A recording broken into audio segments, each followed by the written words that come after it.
खानदान सांगू यापेक्षा श्रेष्ठ कोणती खानदान?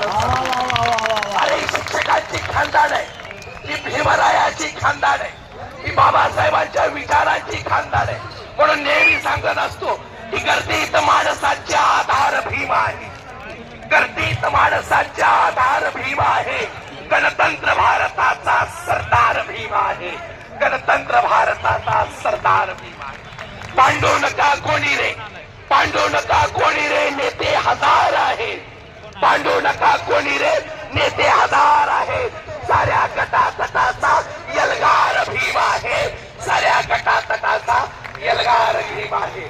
म्हणून या व्यवस्था परिवर्तनाच्या लढाईमध्ये, या क्रांतीच्या लढाईमध्ये, या क्रांतीच्या मातीमध्ये नेहमी लिहिताना सांगत असतो की व्यवस्थेच्या छताडावर लाथ मारून जाईल मी जर मेलो ना उद्या या अनुदान लढ्यामध्ये, तर व्यवस्थेच्या छताडावर लाथ मारून जाईल मी. तुम्ही समजू नका, तुमच्या सगळ्यांची भावना मांडतोय, तुम्ही समजू नका ह्या आमच्या अनुदानाचा, आमच्या आंदोलनाचा शेवट आहे. तुम्ही समजू नका आमच्या शब्दाचा, आंदोलनाचा, विचाराचा शेवट आहे. आणि व्यवस्थेच्या छताडावर माझ्या अस्तित्वाच्या खुणा कोरून जाईल मी. तुम्ही समजू नका शब्दाचा शेवट आहे. नव्या युगाच्या लढ्याचा यलगार इतिहास लिहून जाईल मी. नव्या युगाच्या लढ्याचा यलगार इतिहास लिहून जाईल. हा यलगार इतिहास लिहिण्यासाठी संबंध महाराष्ट्रातील शिक्षक या ठिकाणी जमा आहे.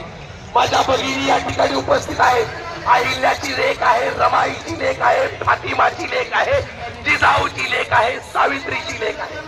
मी नेहमी सांगत असतो की बांधवांनो एक गोष्ट लक्षात ठेवा, या लेखीसाठी मी सांगत असतो की चेतक किट्टा पेलाया हो राणा का भाला लाया.